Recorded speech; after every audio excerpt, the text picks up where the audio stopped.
an ka foli bɛ an lagɛba bɛɛ lajɛlen minnu b'an lagɛ Mali kɔnɔ fo ka se Mali kɔ kan ka ladɔnniya ko ni aw donni aw ka jɛmukan kɔnɔ n'an b'a fɔ ma dɔgɔkun kibaru o ye jɛmukan ye min bɛ lase aw ma samedi o samedi ka taa 9h la ka taa bila 10h la aw balimakɛ Bubakari Kɔlɔn Samake fɛ dɔgɔkun kibaru ye jɛmukan ye semaine kɔnɔ samedi o samedi min bɛ maa mulu ka baara ye kunnafoni ɲinini kunnafoni sɛgɛsɛgɛli fo ka taa se kunnafoni carili ma min bɛ wele s'olu ma u ka na semaine kɔnɔ dɔgɔkun kɔnɔ kibaruba mulu kɛra an ka walawalali ko la an ka hakilina di o la walasa an lagɛba an'an filɛbaw bɛɛ ka lafaamuyali sɔrɔ la bi dɔgɔkun kibaru bi samedi n'o ye décembre kalo tile 21 an b'an lagɛba bɛɛ fo ka waleɲuman dɔn an ka invité fila min b'an bolo kɔrɔ olu tɛ maa dogoni an ka plateau in kan Magan Fofana an bɛ fo k'i waleɲuman dɔn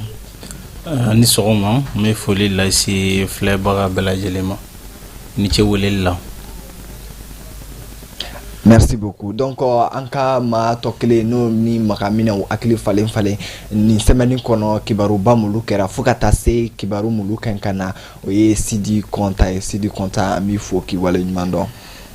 Bubakari Kɔlɔn n b'i fo ka foli di an filɛbagaw bɛɛ lajɛlen ma k'a fɔ an bɛna baro min kɛ an hakilina ye min ye an bɛna o di a kan an bɛ aw fɛnɛ fo a ka weleli la k'aw fo a ka timinadiya la.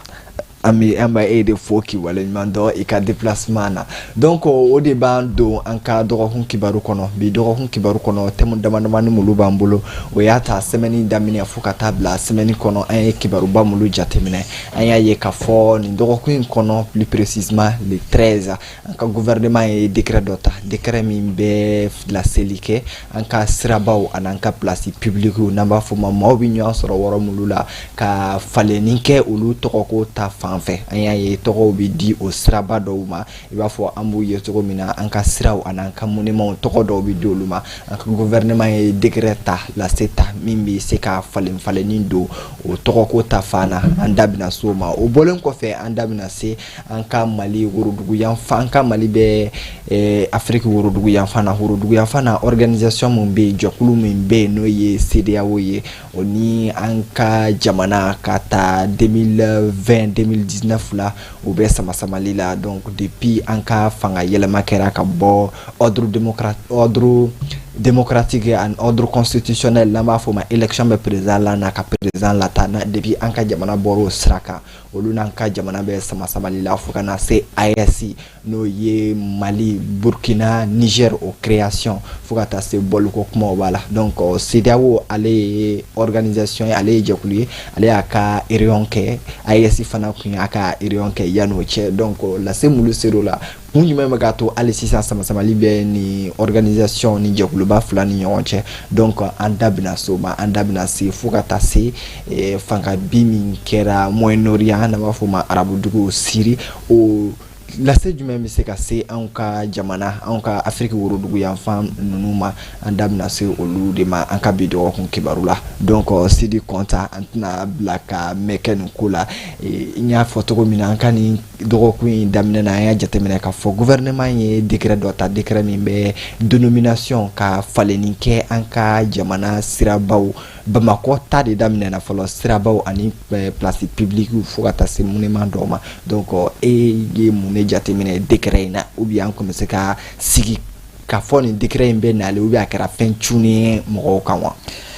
n b'i fo fɔlɔ i ka o question na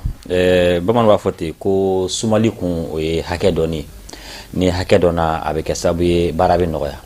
ka tɔgɔ fɛnɛ di yɔrɔw ma a bɛ kɛ sababu ye yɔrɔ ɲɛfɔli a bɛ nɔgɔya tamasereli parce que n'i bɛ fɛ ka yɔrɔ ɲɛfɔ f'i ka tamasere ni fɛn dɔ de donc o b'a to an bɛ segin kɔfɛ dɔɔni historiquement yɛrɛ ko ninnu kɛra cogo jumɛn parce que kuma dɔw la i b'a sɔrɔ jamana ɲɛmɔgɔw olu b'u ka tɔgɔw di mais jamanadenw fɛnɛ b'u ka tɔgɔ di parce que tɔgɔ de bɛ tamaseli nɔgɔya ni maa min bɛ Bamako dɔn fɛn fɛn ye Bamako ka yɛrɛ ou bien hali n'i ye dɔɔni kɛ Bamako yan par exemple n'a fɔra ko Iri 14 bɛɛ b'a dɔn Iri 14 ye min ye a ye tɔgɔ sɔrɔ Bamako kɔnɔ yan nɔ n'i ko Iri princesse fɛnɛ a dɔɔnen don donc olu ye tɔgɔ dilen jamana marabagaw fɛ mais hali n'olu m'a di i b'a sɔrɔ jamanadenw yɛrɛ fɛnɛ bɛ tɔgɔ d'aw yɛrɛ ma an bɛ misaliya caman ta n'i ko Segi ka Sirafara sisan Segi ka Sirafara mɔgɔw b'a dɔn Iziya Sirafara waati min a b'a fɔ Waraka Sirafara Pineba Kare ou bien Sagajigiba Kare o n'a ɲɔgɔnnaw donc o kɛkun de ye tamaseli bɛ se ka nɔgɔya ne fɛ ka yɔrɔ parce que n'i ko quartier kelen ta sa quartier kɔnɔna ka bon kosɛbɛ mais ni tamasiri dɔ fɔra dɔrɔn i b'a sɔrɔ bɛɛ bɛ se ka taa ka taa i jɔ a yɔrɔ la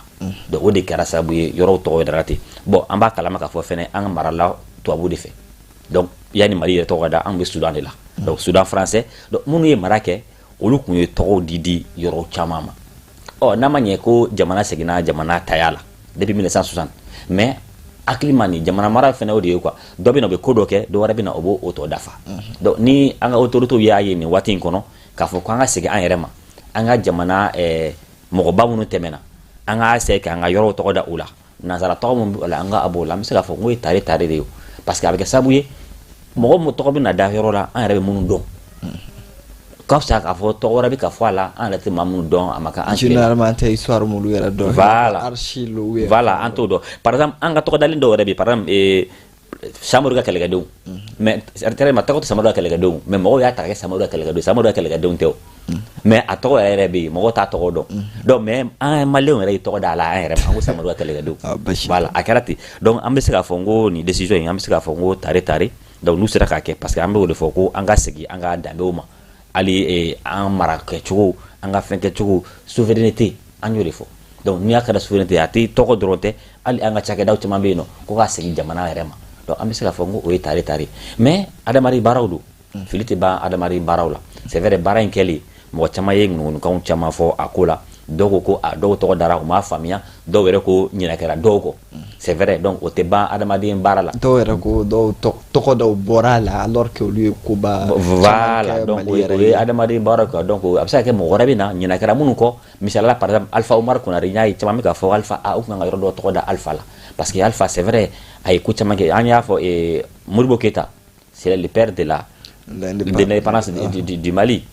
Amadou Toumani Touré c'est le père de la démocratie mais Alpha Fene c'est le premier président démocratiquement élu au Mali donc a ye jɔda caman kɛ Mali kɔnɔ et puis monument caman yɛrɛ bɛ Mali kɔnɔ yan nɔ ale de y'olu sinsin donc ale ka œuvre dɔ ye an bɛ tɛna an content na ou bien n'an nisɔngora an bɛ se ka taa monument de l'indépendance la jɔn ka œuvre don Alpha y'a kɛ ale ni a kɔngɔrɔ Alpha yɛrɛ ka erreur ye donc voilà ayi mɔgɔ tɛ fɛn da i yɛrɛ la quoi mais non n'an ye exemple ta an kɛrɛfɛ jamanaw kan an y'a ye pont dɔw jɔra président min yɛrɛ bɛ a y'a tɔgɔ da pont in na mɔgɔw ɲumanna mɔgɔ tɛ den bamu k'a kɔ de yɛrɛ la peut-être erreur fana bɛ sɔrɔ ka président sɔrɔ sauf que an fɛnɛ ka taabolo la mɔgɔ t'i yɛrɛ sɔn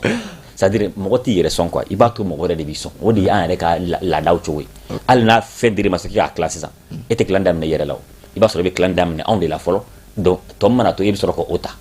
hali te wuli simple n'i taara gɛrɛ na n'i ye te wuli maa min bɛ te wuli a tɛ n'a yɛrɛ te wuli k'a min a ma mɔgɔ tɔ sɔn mɔgɔ tɔw ban t'e la parce que o y'an yɛrɛ ka laada cogo de ye quoi i bɛ mɔgɔ tɔw de sɔn fɔlɔ donc i bɛ sɔrɔ k'i yɛrɛ sɔn ou bien mɔgɔ wɛrɛ bɛ e sɔn donc Alpha ka exemple an bɛ se k'o faamuya ten mɔgɔ wɛrɛ de tun kan k'ale sɔn mais ale man ka fɛn d'a yɛrɛ tɔgɔ la o bonya ka bon ka tɛmɛ i yɛrɛ ka da i yɛrɛ la an bɛ segin ma sɔɔni kunta donc Magan Fofana e bɛ mun de faamu na est ce que objectif laɲini bɔlen kɔfɛ ka wɔrɔw dɔɔni nɔgɔya ka tagali faamuya ka cycler faamuya jamana yɛrɛ kɔnɔ ou bien district yɛrɛ kɔnɔ comme a daminɛna Bamakɔ de la fɔlɔ objectif jumɛn laɲini jumɛn bɛ se ka kɛ nin kɔfɛ transition bolo e ka faamuyali yɛrɛ la i b'a fɔ Kunta y'a fɔ cogoya min na c'est vrai ni baara in a daminɛni fusayara dɔɔni quoi parce que kabi ministre de la culture dɔ in bɛ Ando Goli donc baara in daminɛna k'a bɛ ka Ando Goli ninnu to yen quoi donc sisan baara tɛ i b'a fɔ baara cunnen n y'a fɔ a mɛnna dɔɔni quoi donc a baara nana laban sisan de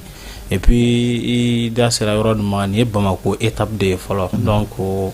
région kɔnɔnaw ta bɛna na maintenant Bamako étape in nin y'a bannen wa nin t'a bannen wa u ma précision dɔw kan a bɛ se ka kɛ hakili bɛna sigi yɔrɔ wɛrɛw la quoi comité u kun ye comité de sigi nin fɛn kama comité mɔgɔ suguya caman b'a la mɔgɔ minnu b'an ka tariku dɔn b'a la kunnafonidilaw b'a la mɔgɔ caman b'a la commission kɔnɔna na quoi maintenant ni hakilila ɲuman don parce que an bɛ démarche souverainiste de la k'a fɔ donc an ka kan an yɛrɛ ta ye an ka ko ka kan an yɛrɛ ka ko ye hakilila ka ɲi maintenant halisa min kɛra kaban kɔni an bɛ se k'a fɔ k'o kɛra ɲɔ bɔnnen ye quoi maintenant yɔrɔ dɔw b'a la olu kan ka jateminɛ kosɛbɛ parce que ni ye kunfɔlɔ in na min kɛra à peu près siraw fara place kɛnɛba ninnu ka fɔ 30 ni kɔ ɲɔgɔnna de don an kɔni b'a fɔ walasa ka mɔgɔw hakili jigin na ni mɔgɔ min b'a baara kunna k'u hakili to a la donc a 30 ni kɔ la hali muso kelen t'a la i bɛ jateminɛ kɛ hali muso kelen a ma taa fɛ. est-ce que o tɛ sariya fɛn yɛrɛ sariya sɔsɔ yɛrɛ parce que depuis wagati jan. bon sariya sɔsɔ ne tɛna kuma n'o ye a bɛ se ka kɛ ni fili don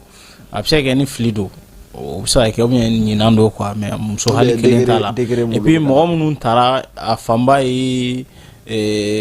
anw bɛ démarche min kɔnɔna na yɛrɛ halisa résistance ni fɛn ninnu an b'o démarche kɔnɔna de la u ye mɔgɔ minnu ta en compte a tila bɛɛ ye olu de fana ye donc Mali dan tɛ résistance in dɔrɔn ye quoi mɔgɔw bɛ yen nɔ minnu ye jamana jɔ kow kɛ u ye fɛnbaw kɛ hakili ka to olu la komi a tɔ bɛ kɔfɛ ka na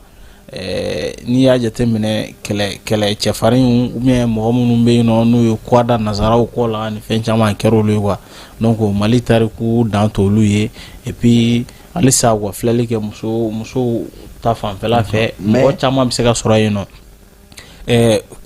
ko fila de don o ye yɔrɔ kura dɔw tɔgɔ da mais yɔrɔ wɛrɛw bɛ yen nɔ u y'olu tɔgɔ falen donc i bɛ jateminɛ kɛ tɔgɔ da ninnu kɔni a ɲɛna kosɛbɛ mais tɔgɔ falen ninnu n'an b'a tɔ dɔwɛrɛw kɛ il faudra k'an k'a kɛ hakili kɔnɔna na o yɔrɔ bɛ yen kosɛbɛ mi misali teliman t'a la e mana jateminɛ avenue CEDEAO je pense que ale kɛra AES ye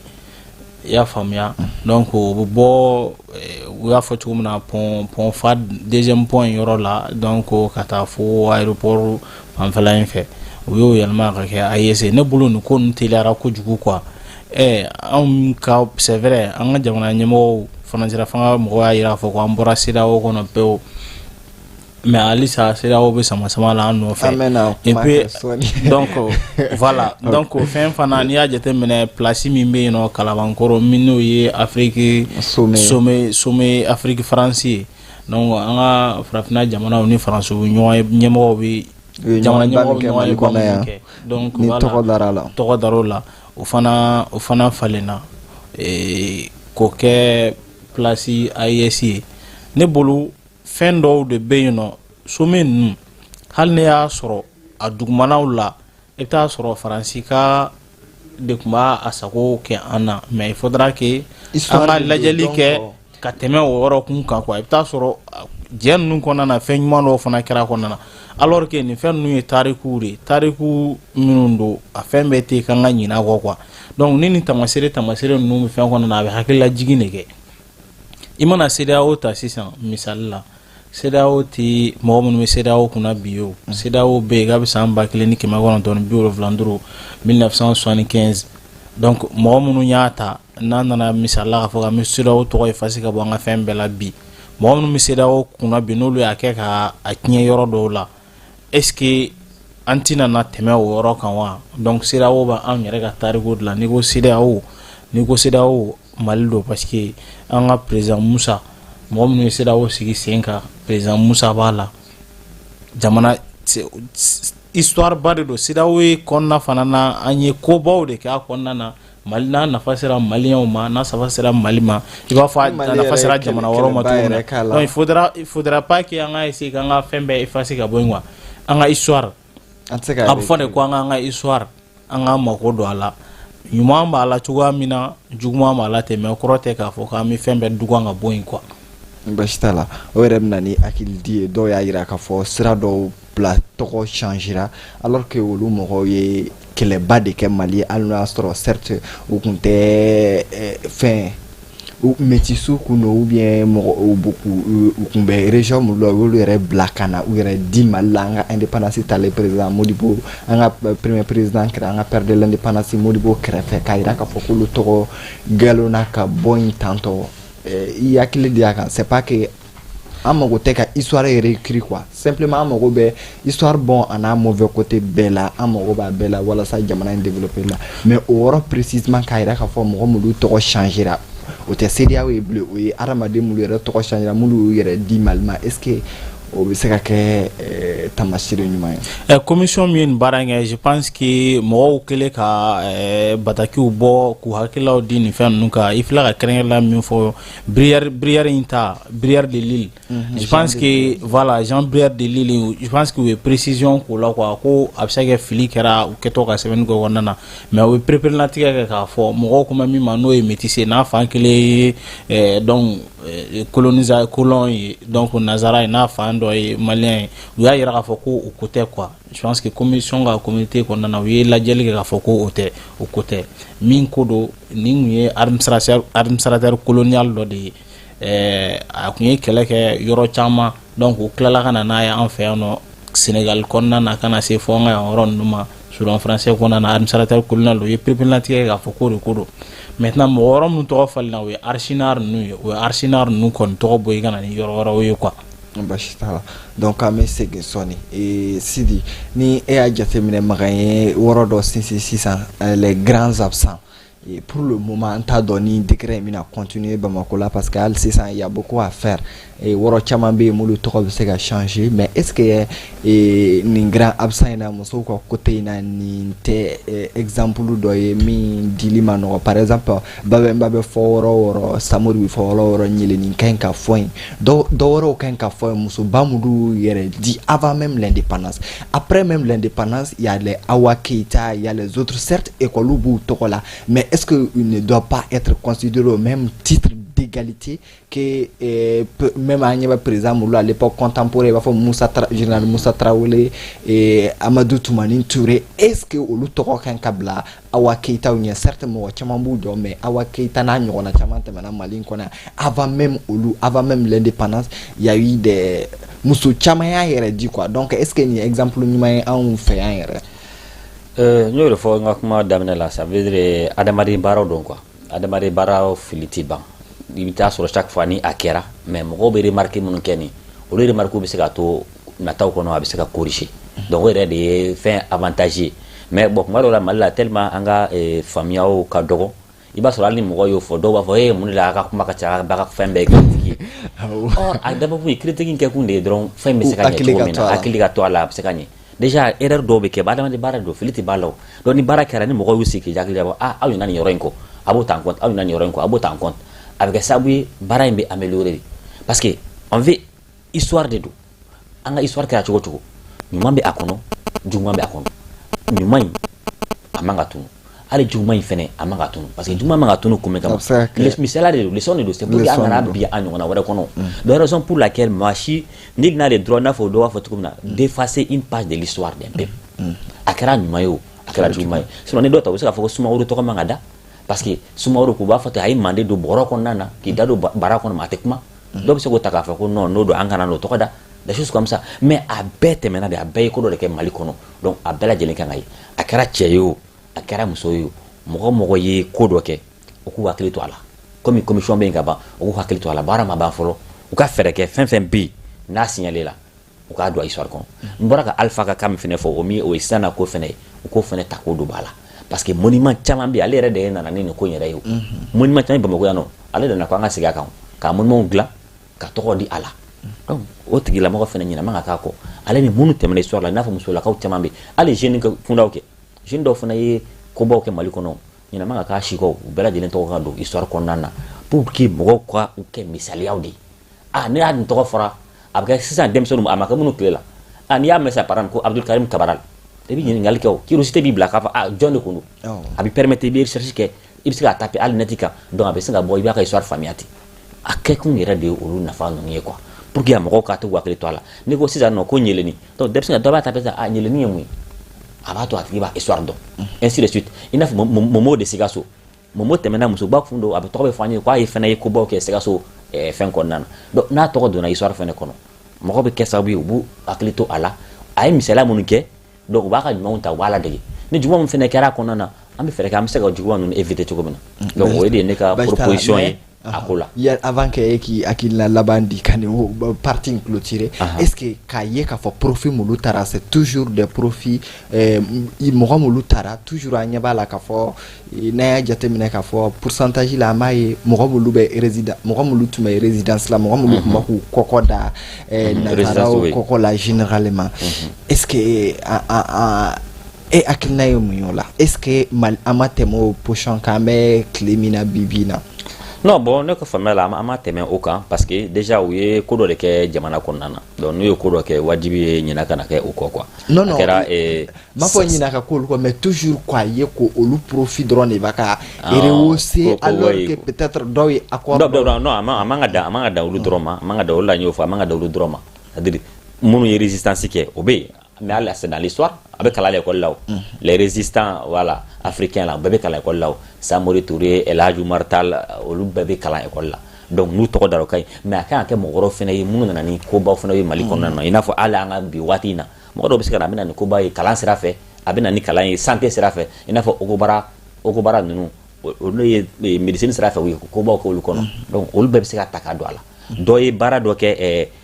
école sera fait o to ko se ka takado ala ou bien do e barake fen wala sera fait mini résidence fenêtre kelien quoi donc o bébé se ka do ala se ka to bela do am se ka fo commission mo ale ni ministre mais ça déjà comme ala fene culture mo ko de aba ko kono na mena do am se ya to ni bela nous erreur do bébé se ka de ka corriger surtout en les grands littéraires par exemple littéraire to dara ina fo en université do to dara en littéraire bawla école so do to da wala yamo logem bo lycée do fene to dal mais à librement li no ni masama jabato do on a ngona ul to résistance mais c'était des littéraires donc mon écrivain bawi ou écrivain mais ça continue toujours coup de histoire qu'on a bastala donc maka ka ni parti clôturé est-ce que un moyen mulu to dara mulube villa toujours est-ce que au profil bala ka forme do to dara alisa olube nina bon hakili konin tala ka foko mo mun to dara ka foko adobe nila quoi absa ke me hakili tala club e koni minu miniji do wara no nya jazemne yambo wolo gem no donc o yoron wolo fo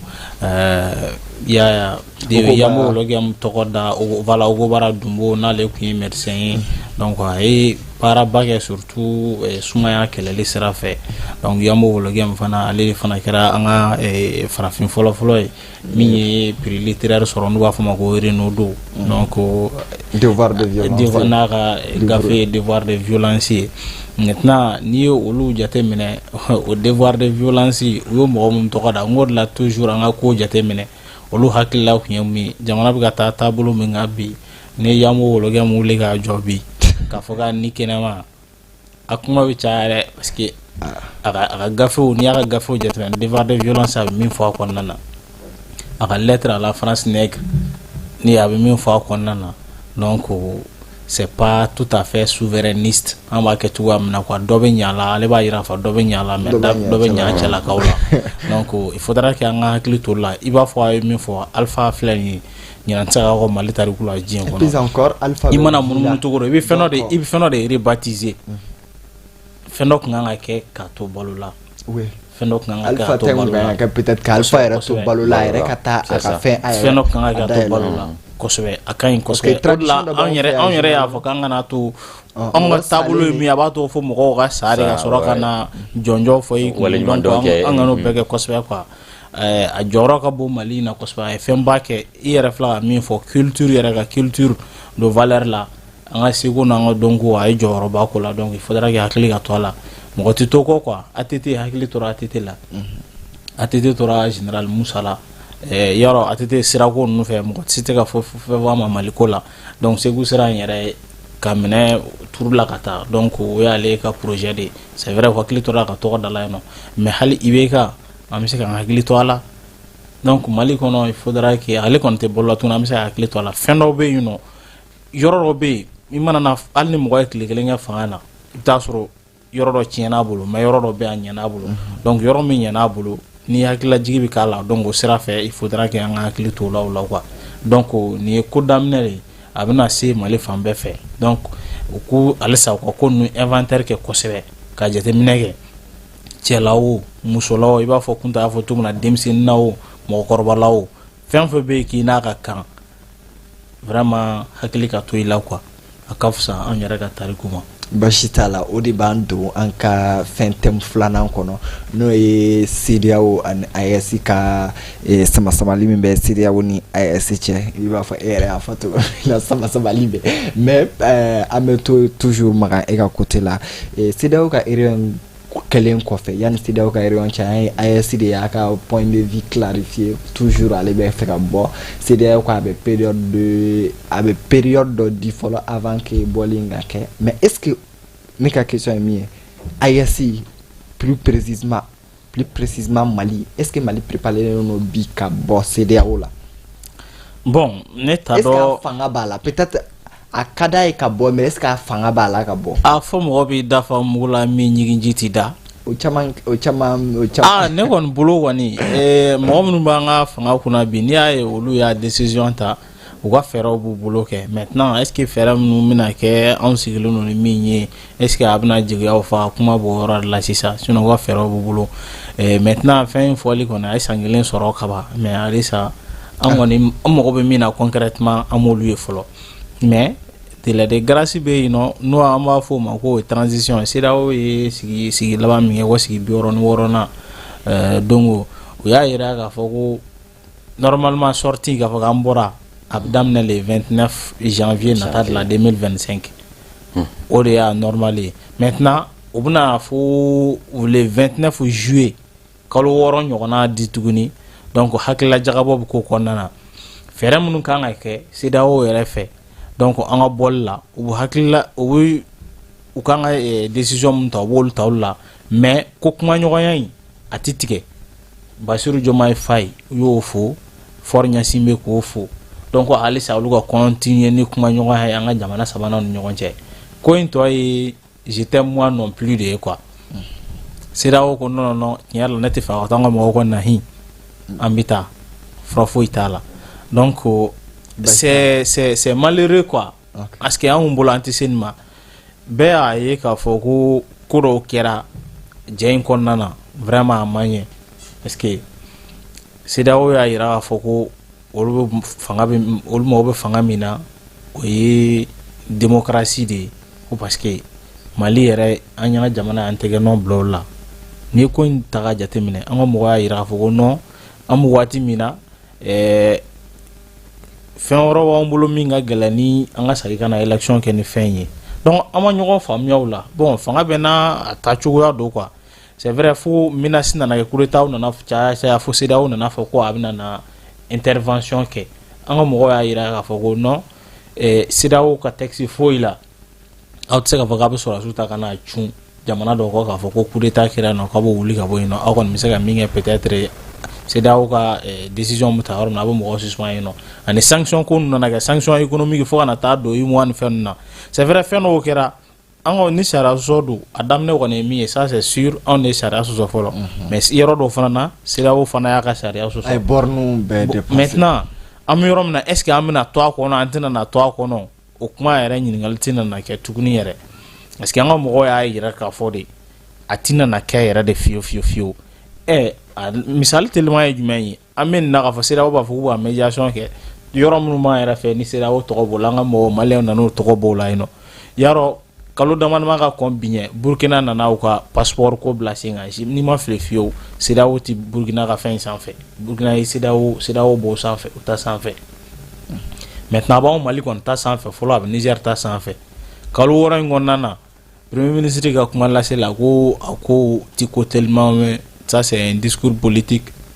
a ko ti ko tellement sinon an ye décision ta a ye san kelen sɔrɔ kaban a ko tɛ tellement est-ce que o tɛ peut-être olu ma prêt yɛrɛ de mais bon ka segin e ma sɔɔni ayiwa Sidi Konta est-ce que CEDEAO ka 6 mois in dilen nin tɛ erreur dɔ i b'a fɔ toujours CEDEAO bɛ to ka erreur minnu kɛ parce que toujours a b'ale ɲɛna k'ale ni mɔgɔ minnu bɛ ale ni i b'a fɔ ale ni côté min bɛ ɲɔgɔn na ale b'a kɛ toujours i b'a fɔ elle l'organisation CEDEAO représentant b'a kɛ i b'a fɔ ils sont en position de force généralement o erreur b'olu sɔrɔ est-ce que peut-être 6 mois in délai o tɛ erreur ba dɔ ye est-ce que délai kun tɛ de fo transition in ka ban pouvoir politique démocratique ka na donc u n'o ka discuter en ce temps là parce que 6 mois in a bɛ écoulé sisan et toujours u bɛna se ko besoin na soit CEDEAO bɛ date kura di soit Mali bɛna to ka a ka fɛn kɛ mais est-ce que 6 mois yɛrɛ dure o tɛ erreur monumentale dɔ i b'a fɔ depuis coup d'état fɔlɔ in kɛra CEDEAO bɛ ka erreur min kɛ de erreur à erreur, de menace à menace et d'intervention de sanction à sanction mais toujours résultat pas de résultat. D'abord mais fɔlɔ ka min fɔ koto ɲɔgɔn ta la o de bɛ karata bugumɛ si la parce que n'an ma koto ɲɔgɔn ta la dɔrɔn a bɛ gɛlɛya. Ne t'a ye k'a fɔ erreur do mais ne b'a ye k'a fɔ CEDEAO bɛ fɛ k'a fɔ ko a da kana to ale la de parce que u bɛ ka fɛn kɛ pour que a kana kɛ olu jalaki ye déjà tɔn ye bɛnkanw de bɛnkanw de bɛ tɔn na a fɔra n'i bɛ don tɔn na o sariyaw bɛ yen ne bɛ bɔ fɛnɛ donc n'a fɔra i bɛ bɔ san kelen b'i bolo san kelen kɔfɛ a bɛ jate k'i bɔra mais o y'a jateminɛ toujours k'a yira k'a fɔ pour que a kana ko in da kana to olu la an ka bɛn ko to ɲɔgɔn ta la halisa ko kalo 6 délai de grâce ka di toujours pour que k'a lajɛ n'o a bɛ nimisa a bɛ segin kɔ. mais o kalo 6 est-ce que o tɛ erreur ye parce que olu ni minnu bɛ ɲɔgɔn na peut-être olu fana kelen tɛ quoi Mali gouvernement de fait que a donna population kunna ka ban kan ka bɔ CEDEAO la donc forcément si non olu bɛ fɛ ka dɔrɔn a ka fɔ k'olu ka olu kɔni bɛ dayɛlɛ quoi olu ye dayɛlɛ mais aw yɛrɛ de banna ka na ne ko i ye a faamuya o de fait que olu ye 2 poids 2 mesures ta de fait que pays wɛrɛ de b'a permettre k'a fɔ an bɛna fɔ CEDEAO k'a ka place jouer depuis yen ne bolo erreur bon n'an taara o sira fɛ kuma ka ca dɔɔni parce que sisan an bɛ bɛnkan yɔrɔ de ɲini sinon bɛɛ erreur kɛ ko in na c'est à dire an y'an ta Mali en première Mali ye erreur kɛ AES ye erreur kɛ CEDEAO ye erreur kɛ ça c'est n'an ko k'an bɛ kɛlɛ fɔ c'est à dire ko kɛlɛ ni kɛlɛ ɲɔgɔn fila bɛ ɲɔgɔn na n'i ye kelen lamɛn i bɛ kelen lamɛn bɛɛ y'a ta fɔ donc CEDEAO ko n'i y'a ye sanction taara anw kama parce que anw ye fanga ta sira fɛ min tɛ a ta sira ye et anw yɛrɛ jamana an k'an to ordre constitutionnel la san tɛmɛlen anw y'o posture kelen de adapté jamana wɛrɛw ka fanga bin na fana effectivement o de kɛra donc anw fɛnɛ ko maintenant n'i y'a ye nin fɛnɛ kɛra parce que jamana tun tɛ ka mara ka ɲɛ jamana tun tɛ ka mara ka ɲɛ o de ye donc u ka jamana sɔrɔdasiw ka jɔyɔrɔ ta et maintenant sanction min kɛra anw kan an ma jɛn n'a ye o de la an ko sanction illégale et illégitime ko in bɛɛ kɛra ten donc an taara voilà an taara dusuw fɛ an ma ɲɔgɔn lamɛn donc o de kɛra bɔli yɛrɛ ye CEDEAO la parce que CEDEAO y'a faamuya k'a fɔ n'i y'a ye anw bɔra dɔwɛrɛ tɛ o parce que u bɛ fɛ ka to fanga la ko in kɛra sama-sama de mais je crois que an y'o olu étape bɛɛ dépassé fo an nana bɔ pewu mais CEDEAO bɛ fɛ k'a yira dɔrɔn toujours k'a fɔ ko da de yɛlɛlen don a kana kɛ ko olu de ye da min yɛlɛlen na ne bolo nin tɛ mais an ka mɔgɔw kɔni ye an ka mɔgɔw ye position yira o an ka mɔgɔw ko déjà an ye décision min ta depuis a ta waati o ko o y'a ta directement de an bɔra de immédiatement an bɔra de mais hali ni CEDEAO ko san kelen o ko an mago tɛ san kelen na hali lajɛ min kɛra ni sommet fɔlɔ min kɛra u y'u segin n'a kelen kan tuguni o ko an bɔra kɔsa in na an bɔra ka min fɛnɛ kɛ tuguni o ko an bɔra mais an bɔra ko o tɛ ko bannen parce que déjà nous sommes obligés à vivre ensemble nous sommes obligés de collaborer pas CEDEAO mais il faut des accords parce que voilà an ye sigiɲɔgɔn jamanaw de n'a ma ɲɛ ko an ye sigiɲɔgɔn jamana ye tɔn bɛ yen tɔn tɛ yen an bɛ se ka baara kɛ ni ɲɔgɔn ye déjà Mali ani CEDEAO jamana an tolen bɛ CEDEAO jamana de la o Burkina même chose Niger même chose an saba dɔrɔn tɛ se ka baara kɛ ni ɲɔgɔn ye parce que kɔnɔkulu jɛlen o de bɛ bi fɔ donc n'a ma ɲɛ hali n'an tɛ tɔn na bilen mais an bɛ se ka baara kɛ ni tɔndenw ye u kelen kelenna ka ko la o de la an kun commencera ka bɔ k'a fɔ ko libre circulation au moins taa ni ka segin ka kɛ dugu ni ɲɔgɔn cɛ k'a sɔrɔ gɛlɛya ma don a la mais hali n'o ma kɛ CEDEAO ka fɛla ye parce que CEDEAO ka kuma la CEDEAO y'o fɔ taa ni ka segin n'a ma ɲɛ ko tɔn de ye taa ni ka segin nɔgɔya n'a ma ɲɛ i bɔra tɔn na ka ban donc taa ni ka segin nɔgɔyali o kuma tɛ yen an bɛ bɛnkanw de kɛ ne bɛ don n ka dugu la a condition filɛ n'u fana bɛ don an ka dugu la a condition filɛ mais ne bolo o bɛɛ bɛ na ni farafinna ka seginni de kɔfɛ parce que filɛba wɛrɛ bɛ kɔɲɔmuso la min ni action tɛ kelen an kɔni ka ala deli ye u ka se ka bɛn ko dɔ kan parce que n'an ye gɛlɛya ɲɔgɔn bolo a ko kase bɛ jɔn kun c'est la population c'est les citoyens situation de bɛ sɛgɛn kosɛbɛ ko in yɛrɛ la citoyen min bɛ k'a fɔ ko an ka kan dossier olu de kan k'a lajɛ le commerçant ne perd pas voilà un commerçant ne perd pas du jamais commerçant b'a ka fɛn ta min na a b'a ka bénéficier fara kan ni ye Mali balance commerciale ta notre balance commerciale économique c'est toujours déficitaire ça veut dire quoi an bɛ minɛn min bɔ kɔfɛ ka don anw fɛ yen o de ka ca ka tɛmɛ minɛn min bɛ bɔ ka taa donc o de y'a to an ka balance commerciale c'est déficitaire donc nous on dépend plus de l'extérieur donc wajibi minɛn bɔ kɔfɛ ka na ni minɛn bɛɛ donni n'a bɛɛ gɛlɛyara commerçant dun mana donna n'a ye miliyɔn 1 de bɔ minɛn donni na donc ale bɛ tɔnɔ de fara o kan ka dɔ fara minɛn prix k'a feere anw ma gɛlɛya la donc jɔn de bɛna pour casser ta o ye anw de commerçants tɛ perdu donc ça va revenir à nous c'est pour laquelle nous on doit solliciter bɛnkan ka se ka sɔrɔ hali na tɔn tɛ yen bilen libre circulation o ka se ka kɛ jamana ni ɲɔgɔn cɛ waati min na jamanaw bɛ ka ɲini ka fara ɲɔgɔn kan mondialisation bɛ ka fɔ globalisation bɛ ka fɔ mais n'o waati an bɛ tila k'an fara fara a bɛ farafinna de affaibli o mais misaliya ta dɔrɔn Europe lajɛ espace Schengen bɛ yen nɔ espace Schengen a bɛɛ tɛ Union européenne jamana ye o jamana 29 de b'a la 29 pays mais 25 de Union européenne ye tɔw ye tubabu wɛrɛ ye mais libre circulation de b'u ni ɲɔgɔn cɛ a bɛ se ka circuler simplement sans que a ka visa ta ni ɲɔgɔn cɛ avec billet ta dɔrɔn i bɛ voyager ala maka an bɛ se ko misaliya ɲɔgɔnna ta yan la Union européenne de don voilà ni u bɛɛ fara k'u bɛɛ bila o kelen kelen na a ka gɛlɛn donc kɔnɔkulu jɛlen de bi fɔ quoi donc fo farafinna yan an k'o de jafe surtout Afrique de l'Ouest kɔnɔ yan an k'o de faamuya n'an bɛ fɛ an ka avancer an ka bɛnkanw sɔrɔ an ni ɲɔgɔn cɛ a kɛra tɔn ye o a kɛra tɔn tɛ o CEDEAO bɛ se ka exister AES bɛ se ka exister parce que déjà an ka mɔgɔw k'u tɛ segin bilen donc n'u k'u tɛ segin bilen aw ko k'a ta bɛɛ ka to ka position na finalement an bɛna ɲɔgɔn ye cogo di il faut une médiation c'est-à-dire min bɛ nin fila bɛɛ sanfɛ peut-être Union européenne ou bien je ne sais pas Union africaine ou bien même Nations unies olu bɛ se ka intervention kɛ pour que parti fila la concilier a ma fɔ an ka segin tɔn na bilen mais an bɛ se ka concilier pour que au moins échange population kana sɛgɛn an bɛ se ka libre circulation sɔrɔ cogo min na an ni ɲɔgɔn cɛ k'a sɔrɔ a ma kɛ ni gɛlɛya o bɛnkanw fana bɛ se ka signer an ni ɲɔgɔn cɛ kura ye tuguni AES ni CEDEAO ni ɲɔgɔn cɛ tout ça c'est une possibilité a bɛ kɛ population ka intérêt de kama a bɛ kɛ misaliya ye i n'a fɔ n ye min fɔ tun espace Schengen ta kɛra cogo min na an bɛ se ka misaliya ɲɔgɔnna kɛ an fɛ yan nɔ pourquoi pas Bachala, Mara, Amé Séné Emma Souni, il n'y a qu'au 6 mois de délai. Est-ce que toujours nous sommes considérés comme une porte ouverte? Est-ce qu'il y a une fenêtre de Daïla, Malitna 500 à sauter à Dominique? Parce que Nebolo 6 mois, Nimbe Banque à Soro, Alissa, les médiations, la médiation m'a réussi. Parce que les médiations m'a réussi, je m'ai fait, ça n'a pas donné quelque chose. Donc, au lieu que 6 mois plombé, alors que tout le monde sait que dans 6 mois, Agnès Strafouille, la même élection là n'a présent quoi qu'à investir ou qu'à discussion entamée qu'à faire, qu'à décision changer. Donc, le mieux, est-ce que c'est au contraire qu'à faire en cas Tony présent quoi démocratiquement on va discuter, mais en attendant Mali période d'essai là. Effectivement, ne bolo ne yɛrɛ bolo CEDEAO ka 6 mois in surunyana parce que ne bolo kun kan ka kɛ san kelen wɛrɛ ye quoi. San kelen wɛrɛ oui ni ko san kelen wɛrɛ san kelen kɔnɔna changement ba de bɛna na kɛ quoi. Yani san kelen yani décembre wɛrɛ cɛ changement ba de bɛna kɛ CEDEAO yɛrɛ kɔnɔna na changement ba bɛna kɛ fɔnkɔɲɔgɔnya min bɛ yen nɔ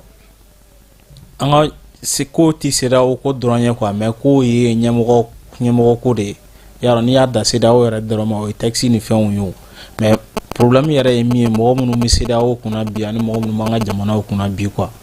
donc problème yɛrɛ ye o côtéw de ye quoi maintenant yani san wɛrɛ ni décembre wɛrɛ cɛ ko bɛ ka taa cogo min na pas forcément que mɔgɔ minnu bɛ CEDEAO la bi ni fɔnkɔɲɔgɔnya ba bi u n'an ka jamanaw ni ɲɔgɔn cɛ ko mɔgɔ kelenw bɛna na to yen maintenant i kun ye fɛn dɔ fɔ ko est-ce que an préparelen don 6 mois kɔnɔna na ne bolo a bɛna na gɛlɛya k'a fɔ ko an ka labɛn bɛɛ ka sabati ka kɛ ni 6 mois ye quoi o fana tɛmɛnen kɔfɛ an ka mɔgɔw y'a yira k'a fɔ ko CEDEAO jamanadenw sira bɛ bɛɛ bolo i bɛ don an ka jamanaw kɔnɔ cogo min ka di i ye i b'a fɔ kɔrɔlen a bɛ don cogoya min na donc liberté b'aw bolo c'est comme partir de la CEDEAO en mettant à CEDEAO là mais CEDEAO position clarifiée non c'est CEDEAO l'organisation de CEDEAO qui permet qu'au dit mais noter il faut maintenant réciprocité est-ce que CEDEAO jamana bɛna na to an k'o kɛ wa ne bolo CEDEAO yɛrɛ tɛna na o décision CEDEAO tɛna na o décision ta pourquoi parce que anw ni jamana minnu bɛ lamini na a t'olu arranger n'i ye Bassirou Diomaye Faye lajɛ Bassirou Diomaye Faye ka démarche fɛn fila don raison politique b'a la raison économique b'a la raison économique ye mun ye kunta y'a fɔ sisan anw bɛ fɛn minnu ladon Mali kɔnɔ a fanba bɛ bɔ Sénégal fɛ ka don yan nɔ donc n'aw nana k'an bɛna na fara cogo sugu dɔ la a tɛ Bassirou Diomaye Faye arranger o ye raison économique ye raison politique ye mun ye ale ni u ka parti PASTEF Sonko olu fana bɛ ka démarche mun ta o ye c'est un peu nationaliste donc u ka politique la ani an ka mɔgɔw bɛ ka taa sira mun ta u bɛ ɲɔgɔn sɔrɔ sira dɔw fɛ quoi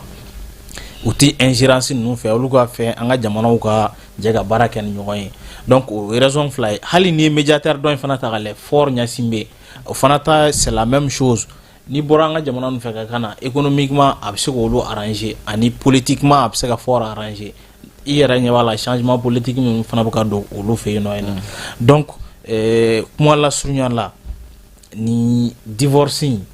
ne ka faamuya la a t'an si arranger mais mɔgɔ minnu jamana kunna n'u ye fɛn min kɛ an obligé len don k'an t'o kɛ parce que an ka jamana ninnu sirilen don ɲɔgɔn na quoi ne kun bolo an kun bɛ se ka to AES kɔnɔ komi n'a ma ɲɛ k'a actera kaban en même temps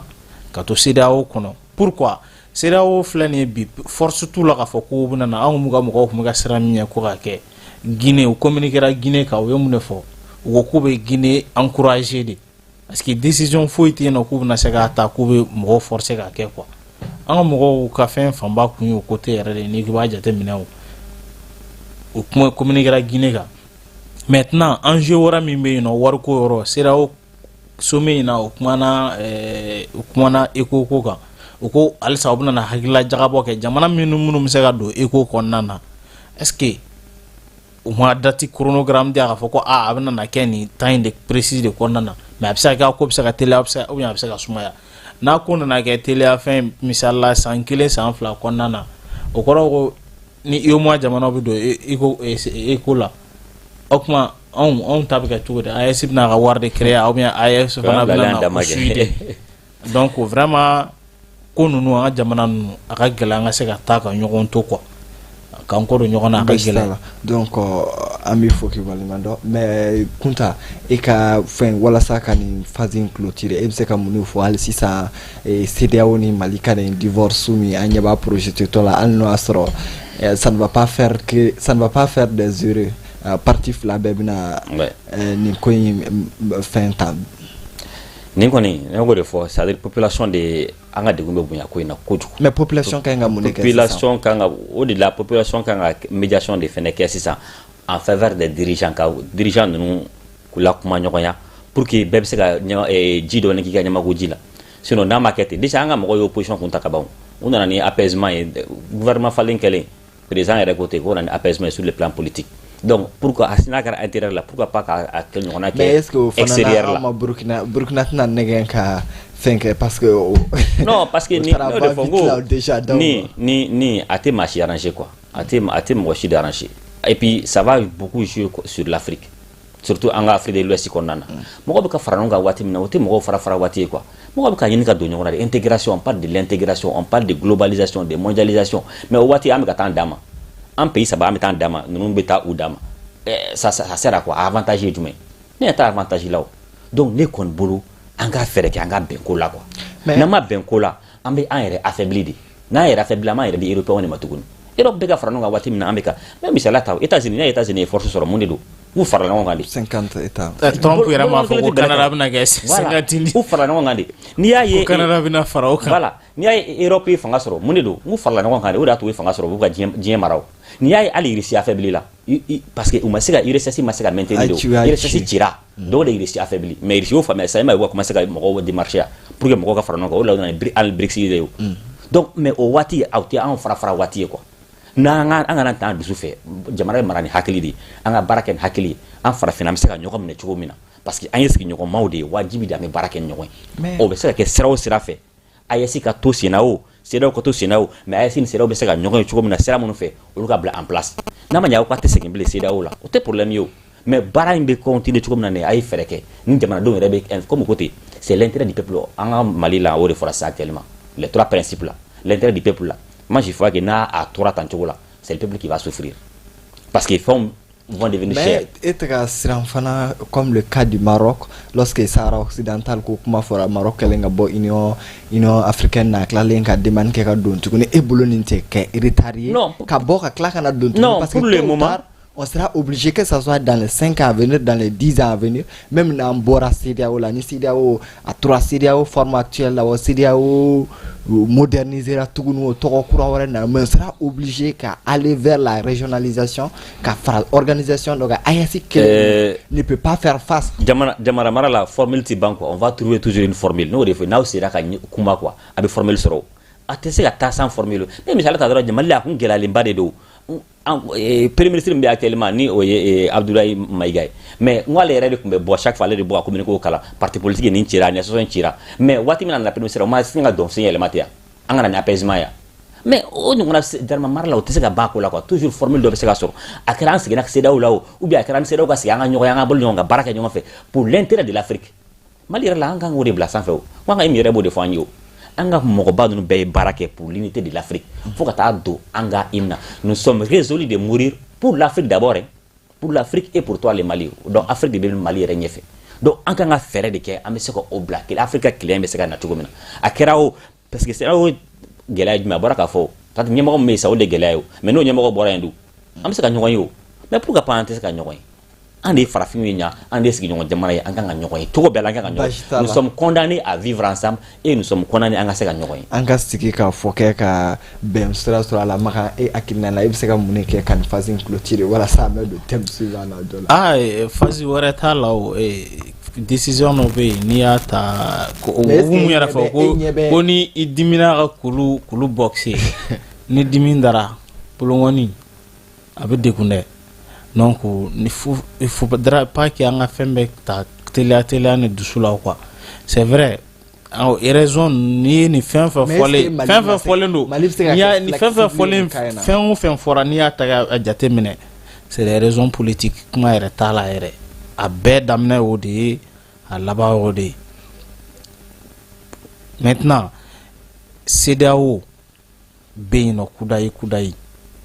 mɔgɔ minnu b'a kunna bi CEDEAO kunna ye bi olu tɛna n'o si kɛ yen nɔ anw yɛrɛ ka jamanaw AES jamanaw kɔnɔ mɔgɔ minnu bɛ yen nɔ u tɛna n'o si kɛ mais donc ni a ye confrontation kɛ wagati dɔw la n'o tɛmɛna la conflictualité la o bɛ tɛmɛ quoi il faudra k'a ka hakili kɛ population ka nafa bɛ jumɛn de la moi je pense que o ye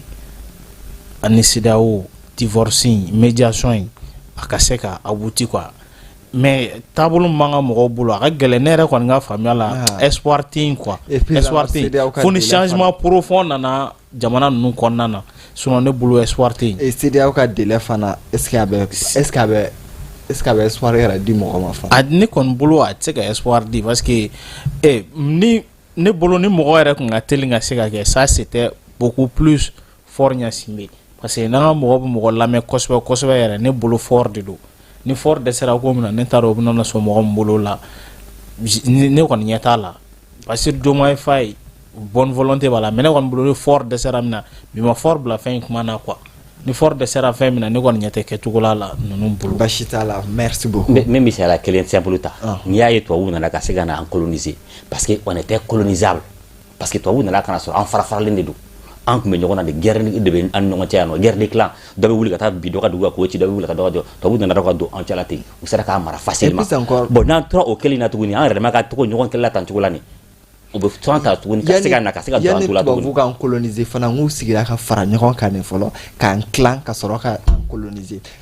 parce que u b'a dɔn n'u kelen kelen kun nana a ka gɛlɛn mais u farala ɲɔgɔn kan nin fɔlɔ k'an donc o erreur du passé ni tilan fɔlɔ ka sɔrɔ ka les erreurs du passé la an ka hakili t'olu la donc an ka bɛn ko la o de da ka d'an bɛɛ la. Basi t'a la o de b'an don an ka thème suivant kɔnɔ e yɛrɛ b'a fɛ ka taa an tɛgɛ ma mais hakilina di la dɔrɔn an y'a ye k'a fɔ bientôt 1 mois 3 semaines an y'a ye k'a fɔ Syrie fanga binna n'o ye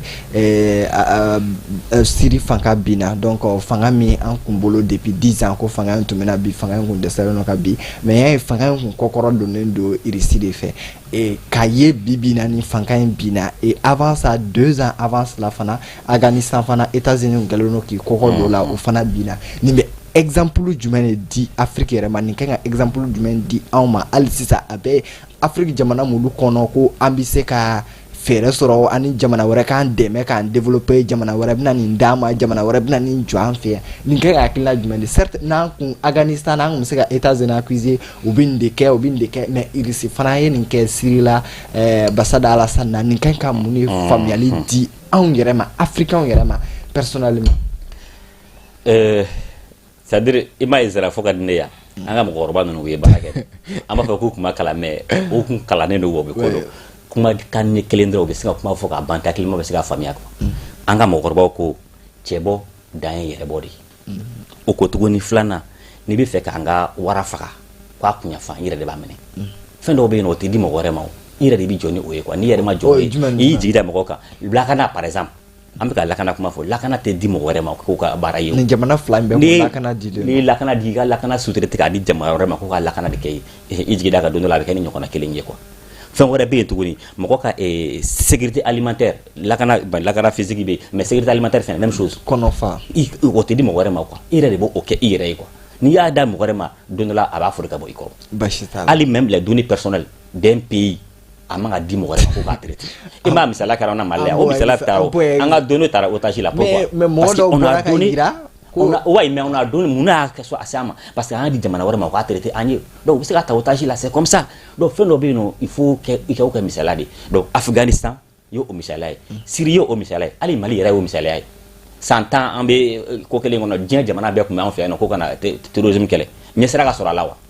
Union européenne bɛ yan nɔ France bɛ yan nɔ je ne sais pas nin bɛ yan nɔ nin bɛ yan nɔ nin bɛ yan mais a kɛra cogo di mais waati min na an ko ah vraiment c'est trop an ka ninnu labila an yɛrɛ k'an jɔ an yɛrɛ an ma se ka kɛlɛ récupérer donc c'est toujours comme ça ni maa ma y'i jigi da mɔgɔ wɛrɛ de kan ko ka fɛn kɛ i place la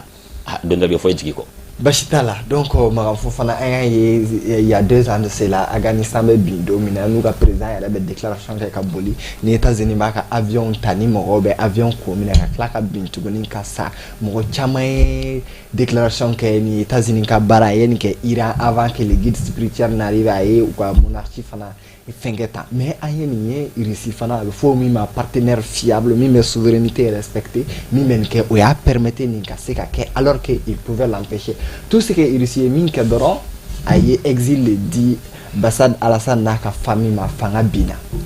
a nin tɛ ko kura ye o i filɛ ka yanni a ka se Bashar ka binni ma i ye Afghanistan min fɔ Russie tun bɛ yen nɔ armée russe avant que américains ka taa yen nɔ armée russe ye waati janba de kɛ ka Afghanistan fanga protéger parce que pro russe de tun bɛ yen nɔ mais u nana dɛsɛ russe taara donc fanga binna o kɔfɛ américains nana je pense que o schéma kelen de filɛ nin ye ka kɛ bi Syrie kunun tu pɛrɛ juma américains ka délégation taara mɔgɔ min bɛ yen nɔ n'u tun y'a kunkolo bila k'a fɔ mɔgɔ mɔgɔ n'i sera ka hali kunnafoni jɔnjɔn d'a ma an bɛ se ka karisa sɔrɔ cogo min na à peu près est-ce que c'est pas 10 millions de dollars wa ma dɔn hakili tɛ sɔn min na kosɛbɛ mais c'est plusieurs millions de dollars k'o bɛna na d'i ma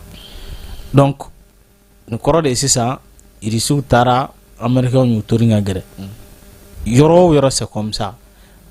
kunta ye min fɔ dɔrɔn jamana kana bila i kunkolo la k'a fɔ ko ni karisa tɛ ne tɛ se ka fɔ i k'i yɛrɛ yɛrɛ c'est vrai i ni mɔgɔw bɛ relation wɛrɛw kɛ ɲɔgɔn fɛ i bɛ se ka dɔ ka relation privilégiée ni dɔ ta ye mais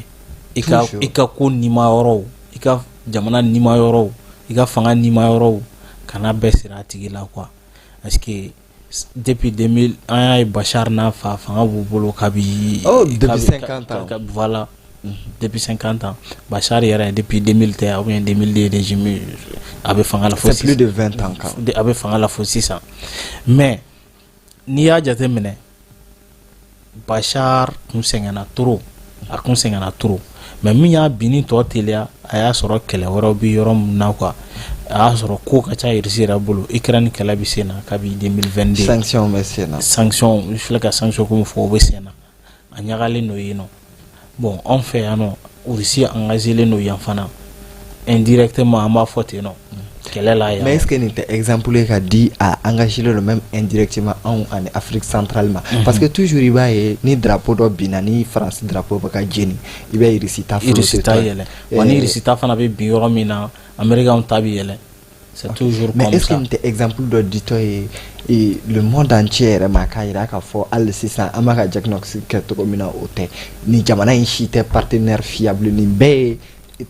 intérêt changé de changement d'intérêt de non partenaire fiable tɛ yen o jamana ɲɛmɔgɔw yɛrɛ m'olu dogo jamana teriya ni teriya ye adamaden ni adamaden de ye mais anw fɛ yan jamana ni ɲɔgɔn cɛ teriya tɛ yen nɔ partenariat de bɛ yen nɔ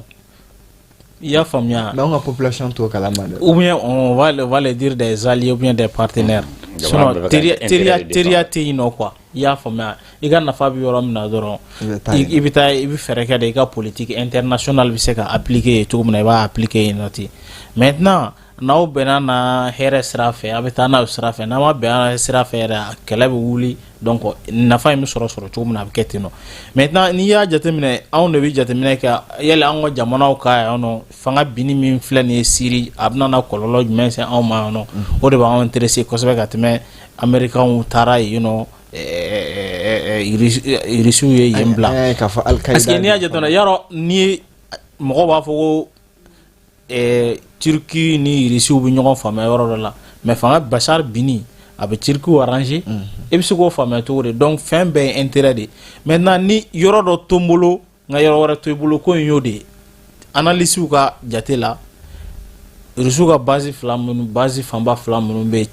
Siri équipement bɛna débloyer ka na Libye walasa u bɛ se ka Afrique tɔ sɔrɔ cogoya min na donc anw b'an sigi k'a fɔ ko a kɔlɔlɔba bɛ se ka se anw ma yan nɔ parce que hali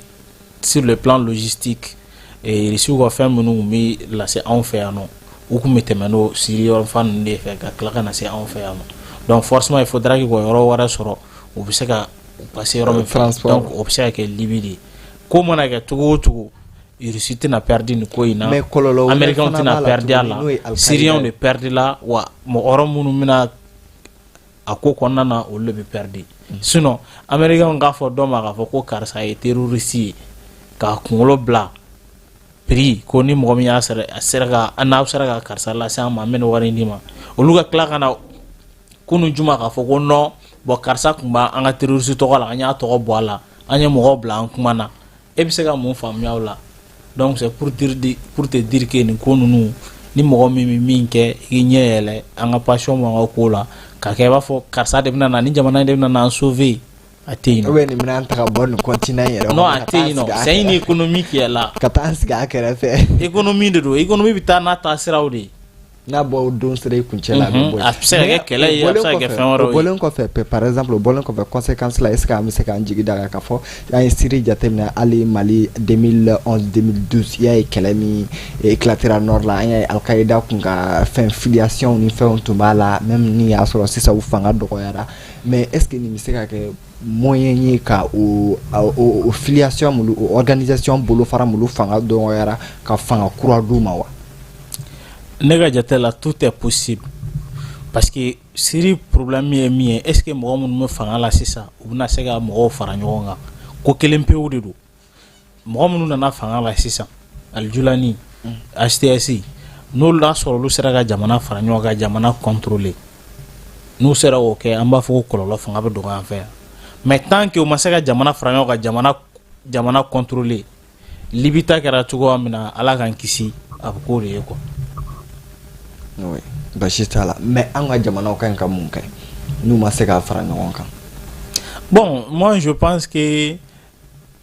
an ka faamuya kɛ mɔgɔ minnu y'a fɔ ko diɲɛ kɔnɔ yɛrɛ ko on négocie pas avec les terroristes a bɛ tan on négocie pas avec les djihadistes olu de nana mɔgɔ fɔlɔfɔlɔ ye mɔgɔ bila ka taa o tigi dɔ rencontrer il faudra que an yɛrɛ ka faamuya kɛ an ka kɛlɛw kɔnɔna na c'est vrai la voie militaire c'est indispensable et c'est ce qu'il faut privilégier d'ailleurs. Mais il faudra que an fana ka jateminɛ kɛ kɛlɛ minnu b'an fɛ yan nɔ an bɛ se ka solution wɛrɛ jumɛn sɔrɔ a la misali la ni kumaɲɔgɔnya siraw ye ne bolo a nafa ka bon kosɛbɛ. Basi t'a la donc Sidi Konta e hakilina ye mun ye hali sisan ni fanga bi min kɛra Syrie ni kɔlɔlɔ jumɛn bɛ se ka se Afrique de l'Ouest yɛrɛ ma fo ka se Mali yɛrɛ ma an dun y'a ye k'a fɔ généralement organisation terroriste minnu b'anw fɛ yan banbaci wale mulu b'an fɛ yan hali n'o y'a sɔrɔ a caman yɛrɛ ye jamanadenw ye mais a caman bɛ aide sɔrɔ a caman bɛ dɛmɛ sɔrɔ ka bɔ organisation terroriste na o don source généralement a bɛ dugu wɛrɛw de la n'o bɛ financement ani fɛ arme transfert nɔgɔya arme tɛ dilan anw fɛ yan mais arme caman bɛ sɔrɔ anw fɛ yan généralement i b'o de jateminɛ. U b'a fɔ ten ko n'i ye sɛnugu jɔlen o kɔrɔ ko kala de b'a kɔnɔ c'est vrai minnu bɛ ka kɛlɛ kɛ anw fɛ yan nɔ depuis san joli jamanaw tɛ o mais u bɛ ka kɛlɛkɛminɛnw bɔ min bɛɛ b'a dɔn kɛlɛkɛminɛ da ka gɛlɛn a bɛ bɔ min u ye financement bɔ la min bɛɛ b'a dɔn a ka gɛlɛn ça veut dire que u bɛ ka financer fan wɛrɛ de fɛ minnu nana fanga ta sisan n'a fɔra k'olu yɛrɛ ye banbaciw ye u ka bolofaraw dɔ bɛ anw fɛ yan nɔ fɛnɛ minnu bɛ yan u bɛ k'u bɔ réclamer o la donc u bɛ se ka kɛ faabu ye u fanga bɛ se ka bonya yan nɔ ça c'est une possibilité an kan ka min étudier o de kɔrɔ de diriger c'est prévoir donc il faut anticiper an ka ni u ka mɔgɔ mun bɛ yan fɛ n'olu fanga bonyana ko waa se ko bɛ fanga dɔw la yan nɔ an kan ka se ka mun kɛ donc dirigeants de kan ka o anticiper et filanan ye jumɛn ye a bɔra ka min fɔ n'u sera ka jamana organiser fɛnɛ c'est possible mais est ce que hali n'a organiser la nin a kɔlɔlɔ tɛna se anw ma yan parce que olu bɛ fɛ ka toujours ka jamana wɛrɛ de fara ɲɔgɔn kan k'u yɛrɛ dɛmɛ u bɛ fɛ o de kɛ n'u ye jamana kelen minɛ o t'u bɔ u bɛ fɛ ka jamana wɛrɛ minɛ tugun u bɛ fɛ ka jamana wɛrɛ minɛ donc u b'a se ka diɲɛ minɛ donc ni diɲɛ fɛnɛ sigira k'o fɛnɛ lajɛ nin k'a fɔ ko a ko n sen tɛ basakɛlɛ la ani sen tɛ basakɛlɛ la ni don min na kɔlɔlɔ seri ye ma i bɛna dɔn k'i sen tɛ basakɛlɛ la o don donc o de ye an bɛɛ de bɛ se ka fara ɲɔgɔn kan k'a kunbɛn cogo min na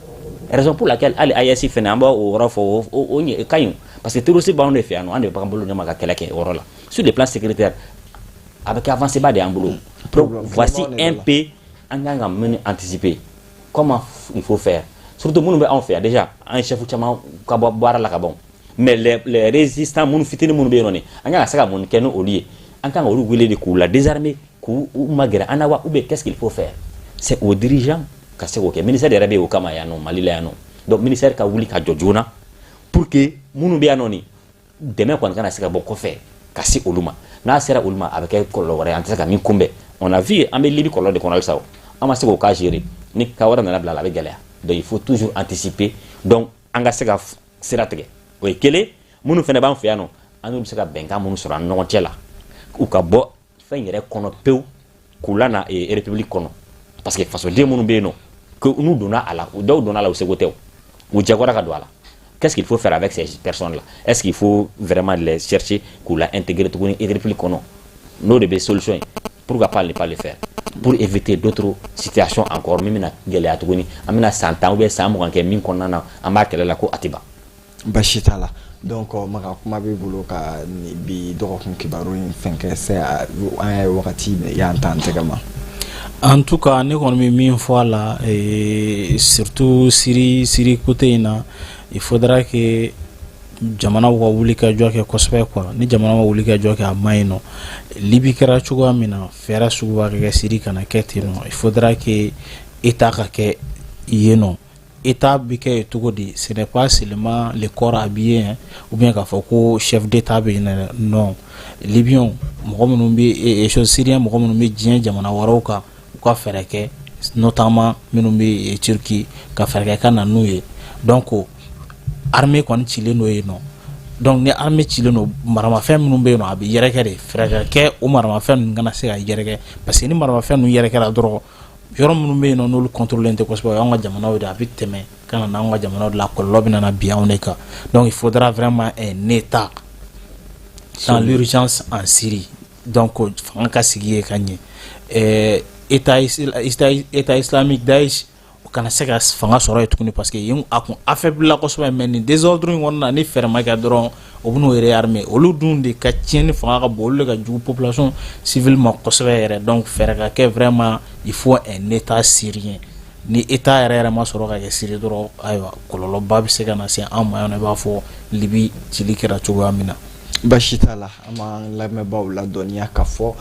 wagati y'an ta an tɛgɛ ma n'o tɛ an ka dɔgɔkun kibaru an kun da ka ɲi ka se AG n'o ye jɛkulu min sigilen no fɛn presse yɛrɛ régulation kama nin semaine in kɔnɔ an da donna la média caman da donna la a ye communiqué kɛ k'a fɔ ani organisation featurew ka ɲɛmɔgɔw fo ka taa se joliba siɲɛni min n'o ka fréquence minɛna ka sababu kɛ débat politique ka sababu kɛ o ka débat d'échange dɔ ye ko u ka ɲi ka lase dɔw k'a la donc an jigi b'a kan k'a fɔ bi o ka ɲi ka kɛ o ɲɔgɔnye in ka ɲi ka kɛ maison de la presse la halisa an bɛ min ɲini côté fila bɛɛ fɛ hali sisan an bɛ min kɛ walasa bɛn ni sigikafɔ kana jamana kɔnɔ il faut que bɛɛ ka essayer ka jamanadenw ka intérêt lagɛ k'a lagɛ ka i ka position lagɛ toujours walasa bɛn bɛ se ka na cogo min na bi dɔgɔkun kibaru ni ne bɛ an se an ka dɔgɔkun kibaru laban na mais an bɛ min retenir hali sisan an ye thème minnu débati o ye k'a fɔ jamana mago bɛ jamanaden bɛɛ hakilina na walasa jamana bɛ se ka développer cogo min na